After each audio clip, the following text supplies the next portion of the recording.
ಮಲೆನಾಡಿನಲ್ಲಿ ಕಾಡಾನೆಗಳ ಹಾವಳಿಗೆ ಅನ್ನದಾತರು ಕಣ್ಣೀರು ಹಾಕ್ತಾ ಇದ್ದಾರೆ. ಕಷ್ಟಪಟ್ಟು ವರ್ಷಗಟ್ಟಲೆ ಕಾಪಾಡಿಕೊಂಡು ಬಂದ ಬೆಳೆ ಫಸಲು ಕೈ ಸೇರೋ ಮುನ್ನವೇ ಹಾಳಾಗಿ ಹೋಗ್ತಾ ಇದೆ. ಮಾನವ ವನ್ಯಜೀವಿ ಸಂಘರ್ಷ ನಿಜ ಇಂದು ನಿನ್ನೆಯದಲ್ಲ. ವರ್ಷಾನುಗಟ್ಟಲೆ ರೈತರು ಕಾಡಾನೆಗಳ ಉಪಟಳಕ್ಕೆ ಕಂಗಾಲಾಗಿ ಹೋಗಿದ್ದಾರೆ.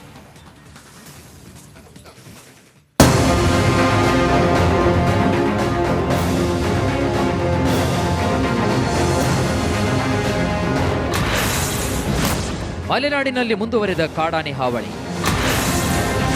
ಶಿವಮೊಗ್ಗದಲ್ಲಿ ನಿಲ್ಲದ ಮಾನವ ವನ್ಯಜೀವಿ ಸಂಘರ್ಷ.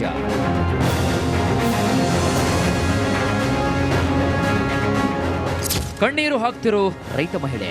ಬುಡ ಸಮೇತ ಕಿತ್ತು ಹಾಕಿ ಬಂದಿರುವ ಫಸಲು, ಹಿಂಗಾರು ಬಿಟ್ಟಿರುವಂತಹ ಅಡಕೆ ಮರ, ನೆಲಕ್ಕೆ ಬಿದ್ದಿರುವ ಬಾಳೆಗೊನೆ, ಈ ಎಲ್ಲ ದೃಶ್ಯಗಳು ಕಂಡು ಬಂದಿದ್ದು ಶಿವಮೊಗ್ಗ ಗ್ರಾಮಾಂತರ ವಿಭಾಗದ ಬುರದಾಳು ಗ್ರಾಮದಲ್ಲಿ.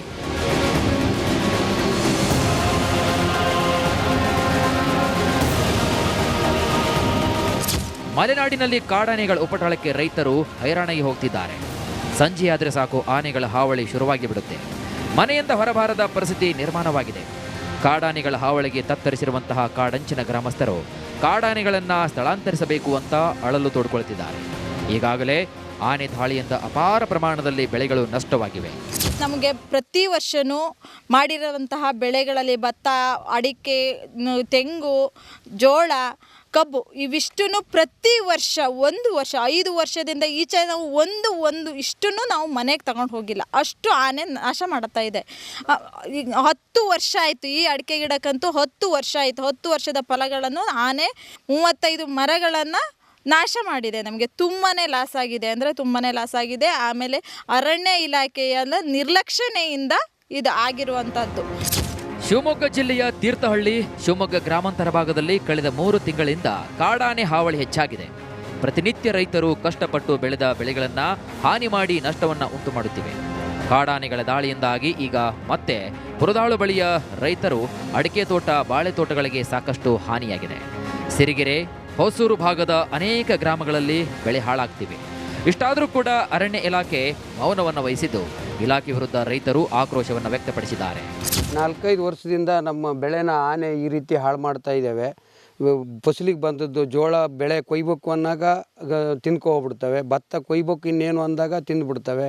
ಬಾಳೆನೂ ಹಾಗೆ ಕೊನೆ ಬಂದಂಥ ಟೈಮಲ್ಲಿ ಬಾಳೆನೂ ತಿಂದುಬಿಡ್ತವೆ, ಕಬ್ಬನ್ನು ತಿಂದುಬಿಡ್ತವೆ.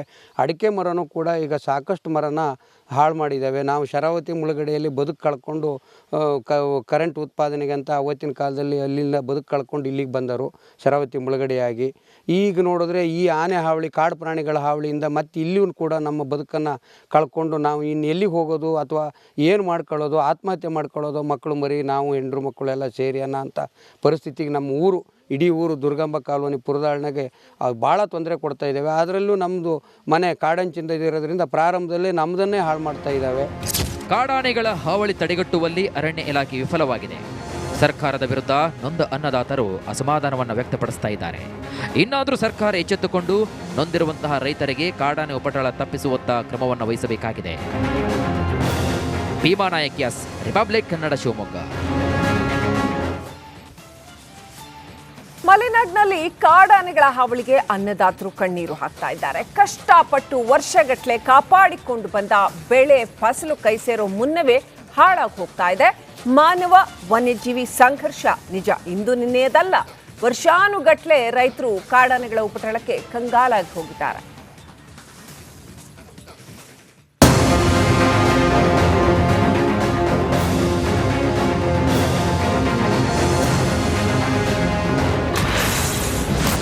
ಮಲೆನಾಡಿನಲ್ಲಿ ಮುಂದುವರೆದ ಕಾಡಾನೆ ಹಾವಳಿ. ಶಿವಮೊಗ್ಗದಲ್ಲಿ ನಿಲ್ಲದ ಮಾನವ ವನ್ಯಜೀವಿ ಸಂಘರ್ಷ.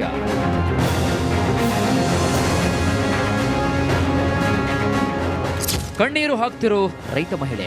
ಬುಡ ಸಮೇತ ಕಿತ್ತು ಹಾಕಿ ಬಂದಿರುವ ಫಸಲು, ಹಿಂಗಾರು ಬಿಟ್ಟಿರುವಂತಹ ಅಡಕೆ ಮರ, ನೆಲಕ್ಕೆ ಬಿದ್ದಿರುವ ಬಾಳೆಗೊನೆ, ಈ ಎಲ್ಲ ದೃಶ್ಯಗಳು ಕಂಡು ಬಂದಿದ್ದು ಶಿವಮೊಗ್ಗ ಗ್ರಾಮಾಂತರ ವಿಭಾಗದ ಬುರದಾಳು ಗ್ರಾಮದಲ್ಲಿ.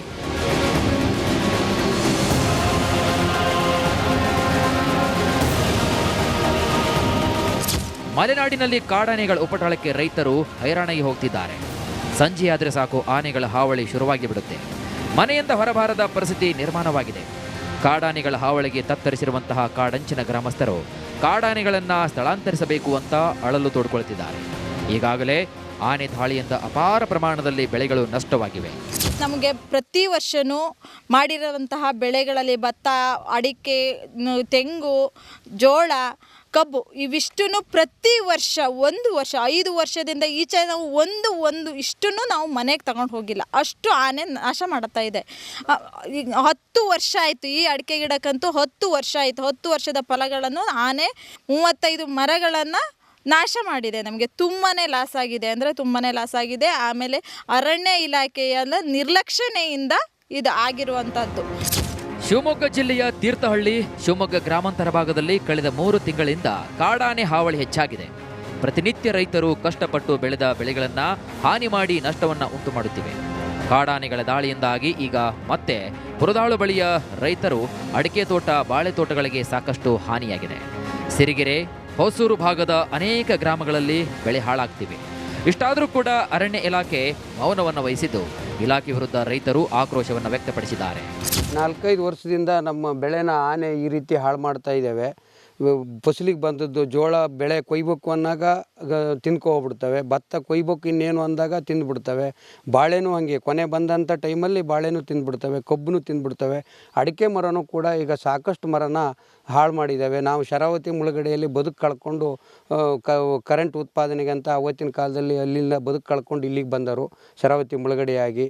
ಈಗ ನೋಡಿದ್ರೆ ಈ ಆನೆ ಹಾವಳಿ, ಕಾಡು ಪ್ರಾಣಿಗಳ ಹಾವಳಿಯಿಂದ ಮತ್ತೆ ಇಲ್ಲಿಯೂ ಕೂಡ ನಮ್ಮ ಬದುಕನ್ನು ಕಳ್ಕೊಂಡು ನಾವು ಇನ್ನು ಎಲ್ಲಿಗೆ ಹೋಗೋದು ಅಥವಾ ಏನು ಮಾಡ್ಕೊಳ್ಳೋದು, ಆತ್ಮಹತ್ಯೆ ಮಾಡ್ಕೊಳ್ಳೋದು, ಮಕ್ಕಳು ಮರಿ ನಾವು ಹೆಂಡ್ರು ಮಕ್ಕಳೆಲ್ಲ ಸೇರಿ ಅನ್ನೋ ಅಂಥ ಪರಿಸ್ಥಿತಿಗೆ ನಮ್ಮ ಊರು, ಇಡೀ ಊರು ದುರ್ಗಂಬ ಕಾಲೋನಿ ಪುರದಾಳ್ನಾಗೆ ಭಾಳ ತೊಂದರೆ ಕೊಡ್ತಾ ಇದ್ದಾವೆ. ಅದರಲ್ಲೂ ನಮ್ಮದು ಮನೆ ಕಾಡಂಚಿಂದ ಇರೋದ್ರಿಂದ ಪ್ರಾರಂಭದಲ್ಲೇ ನಮ್ಮದನ್ನೇ ಹಾಳು ಮಾಡ್ತಾ ಇದ್ದಾವೆ. ಕಾಡಾನೆಗಳ ಹಾವಳಿ ತಡೆಗಟ್ಟುವಲ್ಲಿ ಅರಣ್ಯ ಇಲಾಖೆ ವಿಫಲವಾಗಿದೆ. ಸರ್ಕಾರದ ವಿರುದ್ಧ ನೊಂದ ಅನ್ನದಾತರು ಅಸಮಾಧಾನವನ್ನು ವ್ಯಕ್ತಪಡಿಸ್ತಾ ಇದ್ದಾರೆ. ಇನ್ನಾದರೂ ಸರ್ಕಾರ ಎಚ್ಚೆತ್ತುಕೊಂಡು ನೊಂದಿರುವಂತಹ ರೈತರಿಗೆ ಕಾಡಾನೆ ಉಪಟಳ ತಪ್ಪಿಸುವತ್ತ ಕ್ರಮವನ್ನು ವಹಿಸಬೇಕಾಗಿದೆ. ಭೀಮಾ ನಾಯಕ್, ರಿಪಬ್ಲಿಕ್ ಕನ್ನಡ, ಶಿವಮೊಗ್ಗ. ಮಲೆನಾಡಿನಲ್ಲಿ ಕಾಡಾನೆಗಳ ಹಾವಳಿಗೆ ಅನ್ನದಾತರು ಕಣ್ಣೀರು ಹಾಕ್ತಾ ಇದ್ದಾರೆ. ಕಷ್ಟಪಟ್ಟು ವರ್ಷಗಟ್ಟಲೆ ಕಾಪಾಡಿಕೊಂಡು ಬಂದ ಬೆಳೆ ಫಸಲು ಕೈ ಸೇರೋ ಮುನ್ನವೇ ಹಾಳಾಗಿ ಹೋಗ್ತಾ ಇದೆ. ಮಾನವ ವನ್ಯಜೀವಿ ಸಂಘರ್ಷ ನಿಜ ಇಂದು ನಿನ್ನೆಯದಲ್ಲ. ವರ್ಷಾನುಗಟ್ಲೆ ರೈತರು ಕಾಡಾನೆಗಳ ಉಪಟಳಕ್ಕೆ ಕಂಗಾಲಾಗಿ ಹೋಗಿದ್ದಾರೆ.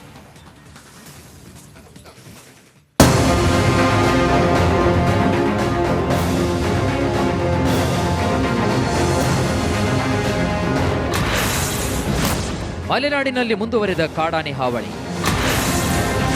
ಶಿವಮೊಗ್ಗದಲ್ಲಿ ನಿಲ್ಲದ ಮಾನವ ವನ್ಯಜೀವಿ ಸಂಘರ್ಷ.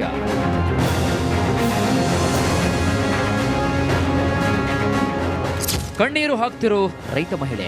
ಬುಡ ಸಮೇತ ಕಿತ್ತು ಹಾಕಿ ಬಂದಿರುವ ಫಸಲು. ಹಿಂಗಾರು ಬಿಟ್ಟಿರುವಂತಹ ಅಡಕೆ ಮರ